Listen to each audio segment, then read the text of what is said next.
Greetings, Ohana. Welcome to the fourth episode of the FreeMan Show. This one's a bit of a doozy. We've been talking for quite a while, and I have alluded numerous times to fruit. And now it's time. It's time for us to talk about it. So that you are aware, if you don't know about natural diet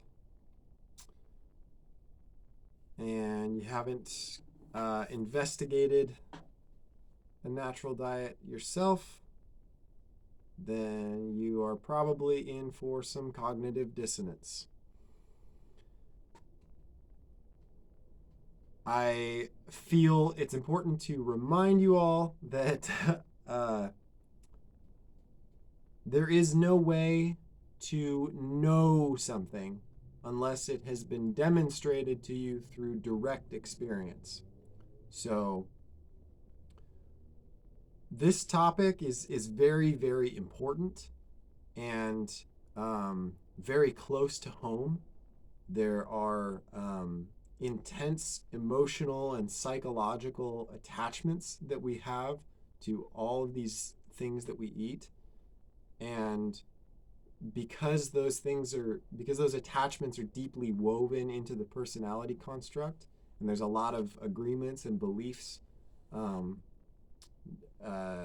intertwined with them, because the laws of nature are written on the inside of your heart, you're intuitively going to recognize the truth of what I am telling you.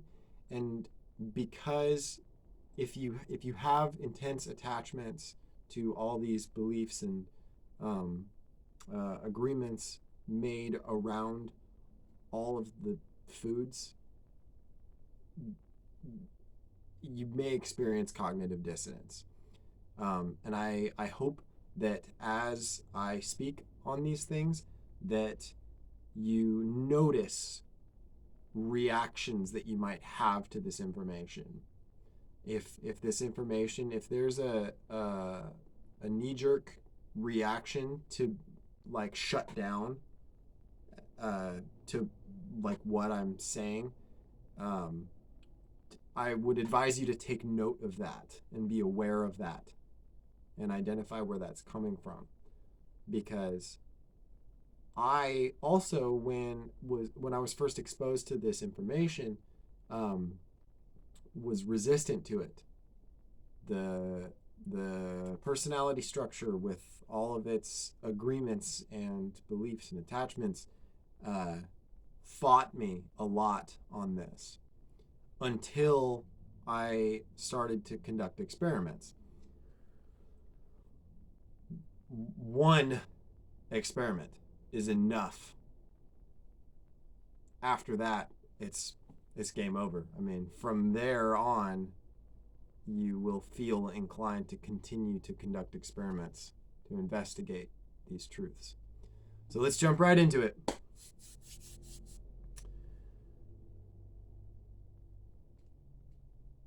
In order to discover things for yourself, you must test them.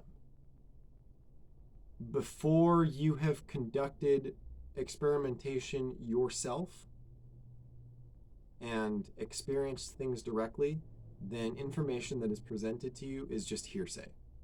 So I don't want you to believe anything that I present to you. I want you to take the information and bring it into your life, put it into practice, and then you will see for yourself whether it's true or not. If you disagree with any of the information that I present, but you haven't actually tested it, you have no solid ground to stand on. All right, here we go. Fruit, the golden key. In nature, all creatures, with no exceptions, have a species-specific diet. What that means is that every creature has food, plants, animals, etc., that is that the creature is physiologically adapted to consume. Every creature. Herbivores like ox, cows, horses, deer. These creatures have flat teeth for grinding plant matter. They have very long digestive tracts because plant matter takes a while to digest. It has to be digested slowly. It's dense. It's fibrous and dense, and it takes a while to break it down. So flat grinding teeth for breaking up plant matter and long digestive tracts. Herbivores have those, right? These are physical manifestations of the design of that creature, demonstrating that that creature is adapted to eat that type of diet. Carnivores have sharp teeth for tearing flesh and very short digestive tracts because meat putrefies very quickly, right? Nature is supremely intelligent and has designed all these creatures this way. It doesn't behoove one to have a long digestive tract and eat meat because meat putrefies very quickly. Carnivores have very short digestive tracts so that meat isn't hanging out inside of their body for a long time. It gets passed rather quickly. Some carnivores you could think of are like sharks, bears, all felids, cats. Sharp teeth for tearing flesh, short digestive tracts. Because flesh putrefies quickly. The fact that flesh putrefies quickly is something that I would like you to remember. It's important.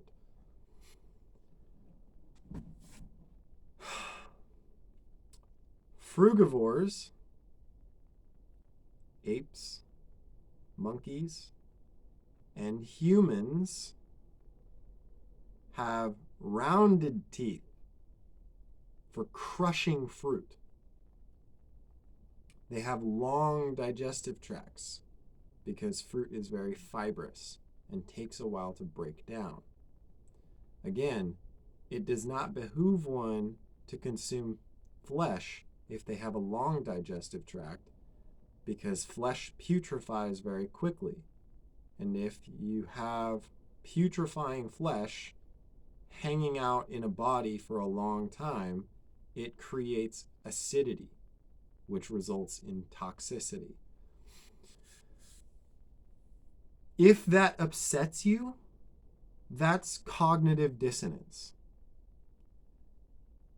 You have food addictions, and that's okay. Let's talk about it. As I said in the beginning of the episode, in nature, all of a creature's food is available to it. It's and we're not talking about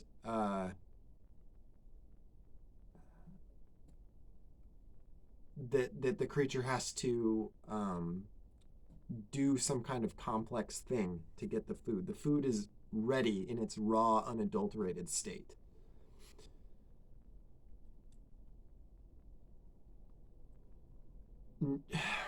No processing or cooking is required for a creature to consume its natural diet.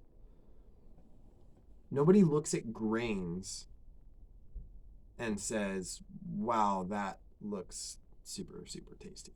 I would love to eat some of those grains. No, grains have to be processed. There's all this complexity that has to occur before that thing can be consumed relatively safely. In nature, all of a creature's diet is presented in its raw, unadulterated form. There's no processing required. Unless you count, peeling a banana is processing. There are no cheeseburgers in nature.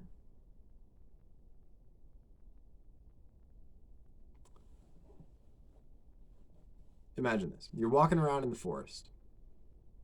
You're using your senses, your eyes primarily, because we are very visual creatures. Our eyes are controlled by a very large portion of our brain. The visual cortex is a big old chunk of the brain. You're walking around in the forest. You're using your eyes to perceive your environment. What is the only thing that you see in that environment that looks like food? It's fruit. It's right there at eye level where you can see it.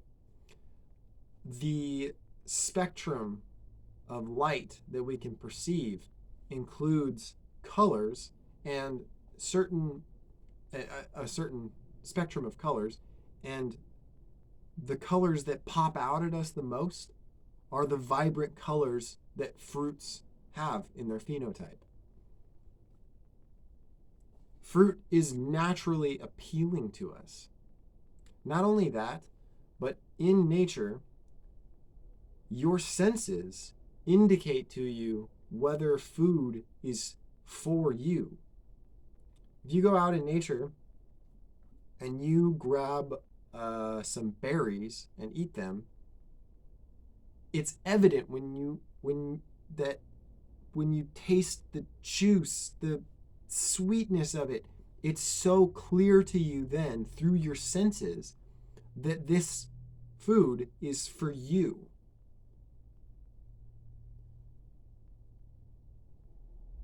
If you go and grab some grass and you start chewing on it, it doesn't taste very good. It doesn't pop for you in a sensory way the way that fruit does. This is nature showing you this is your food. Some other ways that you can see very clearly, aside from the rounded teeth that is for crushing fruit, the long digestive tracts for processing fruit fiber, the fact that fruit is the only thing that looks and tastes like food in nature, is the fact that we have fucking hands. That's for fruit.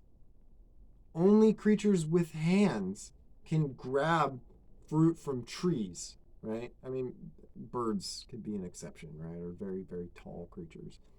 But generally speaking, like high fruit that is closest to the heavens is only within the reach of creatures that have hands. Can you make a vacuum with your mouth?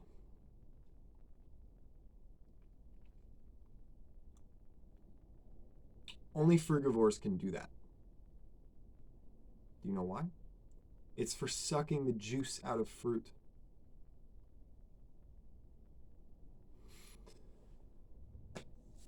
We salivate over fruit. I mean, as long as our body's not too toxic. If you're out in nature and you're looking at all the different living things and you are hungry, fruit is going to stimulate salivation, whereas that grass or those grains or even those root vegetables, there's no cooking equipment, right? That fruit is very, very appealing. That dirty carrot, not so much.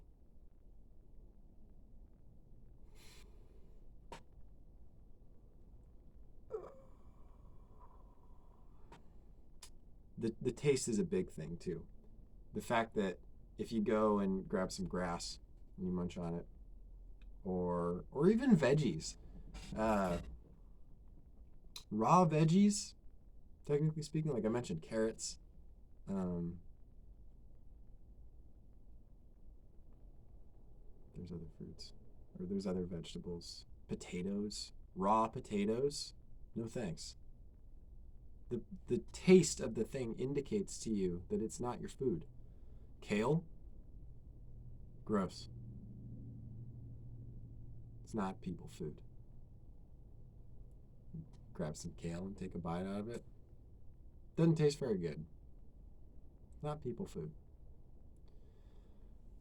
Granted, if you're not surrounded by fruit, right? If the environment that you're in is low in fruit or there's no fruit, we can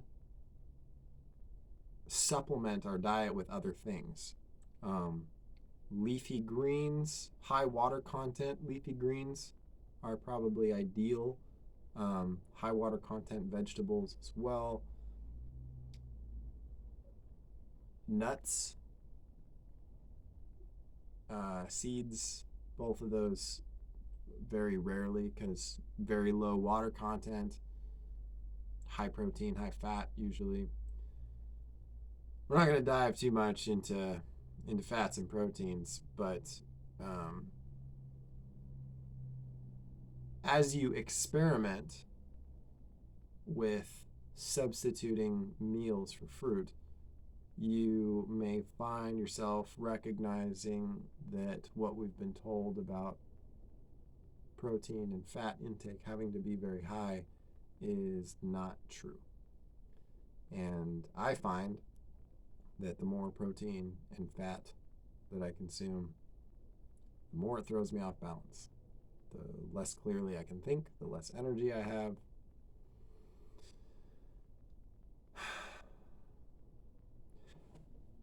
Little kids know intuitively that fruit is their food.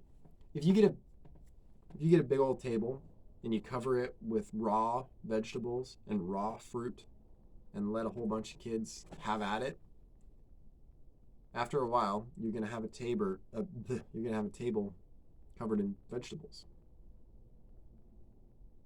They know. It's obvious.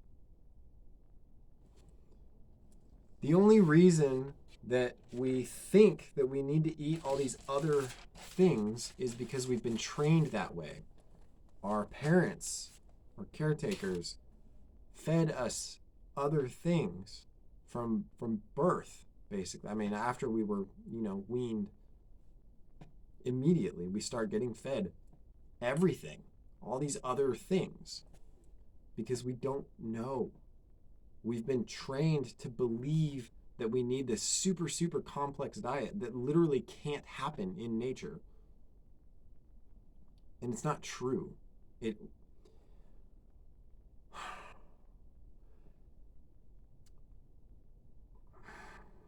This is a little bit far out. And I don't necessarily want to jump way into the deep end, but sometimes I suppose that's the better way to go about it. Fruit is the cleanest food for us to eat, but when our body is relatively clean, and perhaps even if it's toxic, we don't need food. There are breatharian people, and in truth, we are, in our nature, breatharian. We don't need physical food. We don't even need to drink water. The thing is that because we've spent our whole lives eating things that are very, very complex and very heavy, we have accumulated a lot of waste in our bodies. What that means is that our neurochemistry has been all fucked up. We've become addicted to dopamine in the sense that we eat all of these highly, highly gratifying foods, and that releases dopamine. And so it's like the food itself, the addiction to the food has to do with the dopamine release. So this imbalance in our neurochemistry and this addiction to the dopamine hit that we get from super indulgent foods, what that is leading to is an accumulation of waste. Because, like, what happens is, I mentioned that we're breatharian, right? And real quick, I'll mention the mechanism for that. Energy doesn't come from food, right? Your energy actually comes from your vital power, right? This is energy that you generate as a being. That might sound a little bit woo woo, but I promise if you try fasting, you'll find that the longer you go without eating, the more energy you have. Digestion requires a massive amount of energy. I want to say it's like 60% of your energy is required for digestion. Now, that's mitigated a lot by eating very light things like fruit. But regardless, digestion requires a lot of energy. So if you don't eat, if you're not digesting, then you have a lot more energy. But if you're never fasting, except when you sleep, then your body is never eliminating waste. And if you're eating a highly complex diet, basically, anything that isn't fruit, and the more complex, the more taxing it's going to be on your body.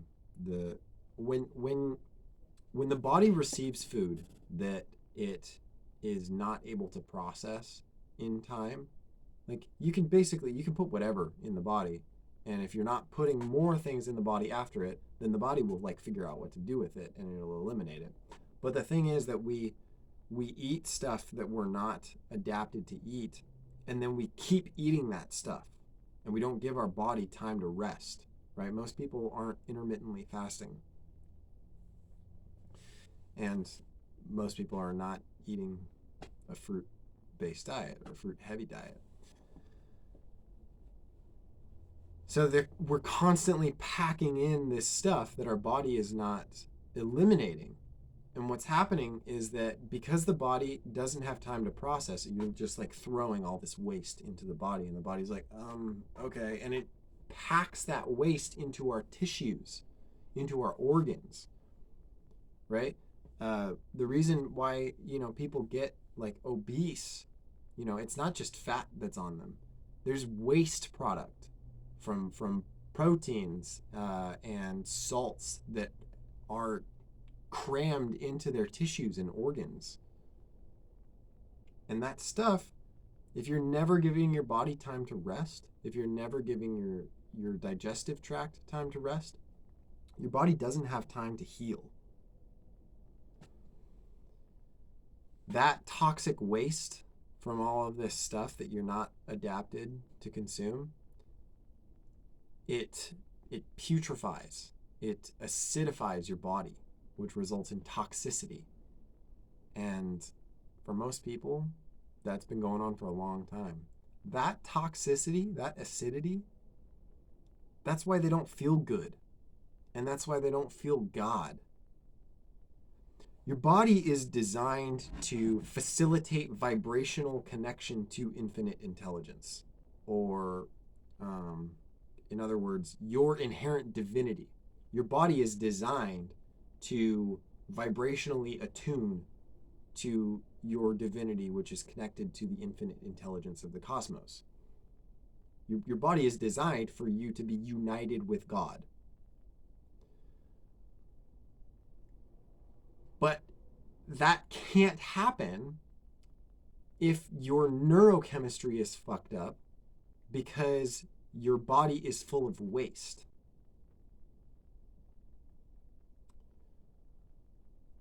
So if you don't feel divine, I would be willing to bet that your diet is unnatural. And if you do feel divine and you eat a standard diet, then I'm happy for you. But that bliss, that connection with source is happening in spite of your unnatural diet. So, if you want to feel better, I highly encourage you to investigate these things. Now, when I say that your diet is not natural and you might be acidic and toxic and full of waste, I'm not attacking or shaming you. If it feels like I'm attacking or shaming you, that's cognitive dissonance, and or your addiction to unnatural foods. You might even have parasites in your guts that are literally controlling your mind. I'll tell you a little story. A little while back, a little less than a year ago now, when I began to look into these things and start cleaning up my diet, it was very, very difficult for me to break the addictions that I had. Meat was really hard for me to break my addiction to.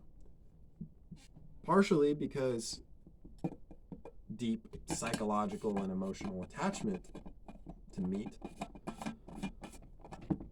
but also because there were a lot of parasites in my guts that were manipulating my thought patterns and my emotions. And as you begin to conduct these investigations and move towards a natural diet, trying out different fruit meals and experimenting that way, you may find, if you have a lot of parasites in your guts, that those parasites are controlling your mind. Not like, weird, spooky alien stuff, although who knows. But like your thinking and your emotions are being manipulated by these little worms in your guts. You'll notice how you'll be like, yeah, I'm gonna eat, a bunch of fruit or a big old salad. And these parasites in your guts might be like, no, that's, no, you don't want that. You want a cheeseburger. Yeah, definitely a cheeseburger. And it's fucked up. It's like if at any point in the episode you've been like feeling like an aversion to what I've been talking about, it's probably the parasites in your guts.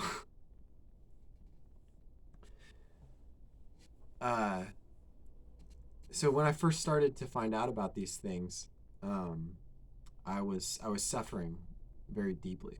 I was drinking alcohol in insane quantities. I was drunk, and I was smoking a lot of tobacco and cannabis in excess, and I was not well, and my diet was fucking atrocious. I mean, just really, really bad. I mean, it's what a lot of people eat. Whatever you want.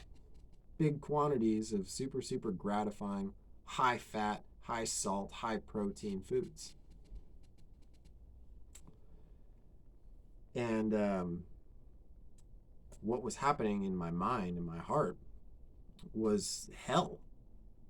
I mean, just dark, dark thoughts, sad feelings, terrible, like feeling hopeless and weak and shameful and angry and disappointed and just all of the shit, just hell.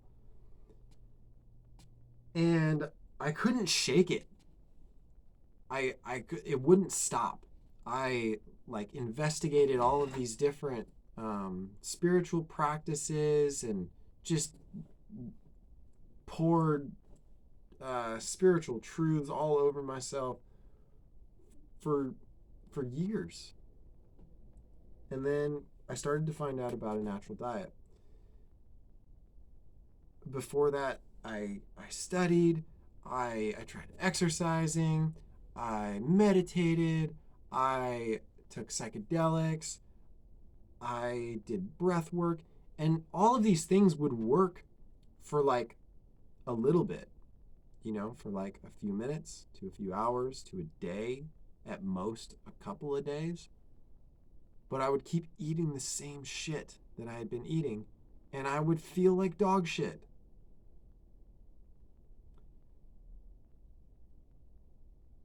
Only after I began to replace my diet, what I had been eating, with fruit,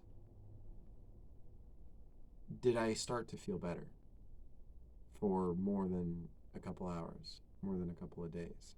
For, weeks at a time, I felt better because I wasn't eating the stuff that I was eating before. And I feel as though if we don't clean up our diet, then we can't really do any of the deeper spiritual work that we need to do. And we're not really on point to do any kind of work if we're eating an unnatural diet. And I don't feel like it's important to be super strict. I certainly am not. I I'm gonna cut this video here and start a second part. But yeah, I mean it takes time for us to work out these addictions and move towards a more natural diet. It's a process, and I'd like to talk about that process because I just want to help you. I literally just want you to feel your own divinity all the time. So we'll dive into that in part 2. We'll start getting into that stuff.